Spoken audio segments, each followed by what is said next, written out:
पता नहीं था हमें कि हमारा दुकान पहुंचते हमारा फर्स्ट कस्टमर ऐसा आएगा जिसके लिए हमें इतनी मेहनत करनी पड़ेगी। जानने के लिए बने रहे पूरी वीडियो तक। सभी भाइयों को राम राम, सभी को मेरा प्रणाम।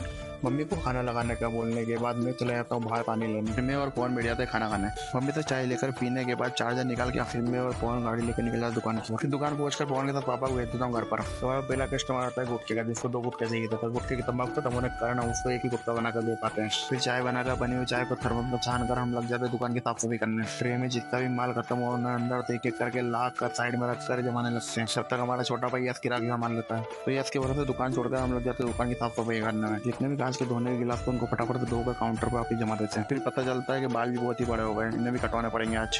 और ये भाई बस मतलब उतर कर हमसे मिलने आता है। ये भाई के जाने के बाद चाचा और साहिल में लग जाती है अंगूर बेचने की बैटरी। 2 किलो कर दिया अंगूर, 1 घंटे बाद 30 रुपए किलो।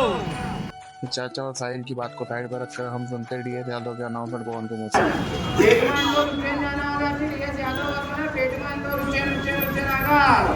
मुझे कुछ दुकान का सामान लाना था, इसलिए मैं अभी तक कोई इस दुकान से उठाकर उस दुकान पर बिठा देता हूँ और मैं निकल जाता हूँ गाड़ी लेकर मार्केट की ओर। फिर काम खत्म करके मैं आता हूँ वापस दुकान पर। दुकान में आकर गले में देखता हूँ तो ये क्या हमें कोई 50 का नोट फटा हुआ चिपका है। गले में सारे फटे हुए नोट निकालने के बाद उन्हें गिनने के बाद हमें पता चलता है हमारे पास 140 रुपए तो सिर्फ फटे हुए नोट ही है, जिनमें सबसे बड़ा नोट ये 50 का है। चाचा ने साहिल के सारे अंगूर को सस्ते में बिकवा कर अपने अंगूर के दाम बढ़ा दिए, जिससे उसको बड़े प्रॉफिट हो सके। बोलते दिमाग समय के बढ़ते अब तो धूप की किरणें भी अंदर आने लगी थी, जिससे गर्मी बढ़ गई थी। फिर चाचा ने हमें जाम ला के दिया और हमने और नौसाद चाचा ने जाम खाया और बहुत ही ज्यादा मीठा था जाम। चाचा हमें घर के लिए स्ट्रॉबेरी दे दी। स्ट्रॉबेरी देख ही रहे तो इतने पता चलता पानी का टैंकर आ गया। तो पवन को ऊपर चढ़ा के टंकी में पानी चल रहा है। सुबह जो गुटखे की तंबाकू खत्म हो गई थी वो भी आ चुकी है। अब तो सब फटाफट से उसको डब्बे में भर देते जिससे वो सूख ना जाए। फिर जैसे जैसे शाम होती है ग्राहकों की भीड़ बढ़ती जाती है। फिर एक ग्राहक को सामान देने के बाद ग्राहकी खत्म करने के बाद हम निकल जाते हैं घर की ओर। घर पे जाने के बाद हमारे हाथ में सलाद और मम्मी कर रही होती है खाना बनाने की तैयारी। सलाद खाकर गाड़ी निकाल कर पहुंच जाते हैं कटिंग की दुकान पर। फटाफट से करा लेते बाल से काटने पर लोग को यहीं पर करते हैं। बोलो राधे राधे।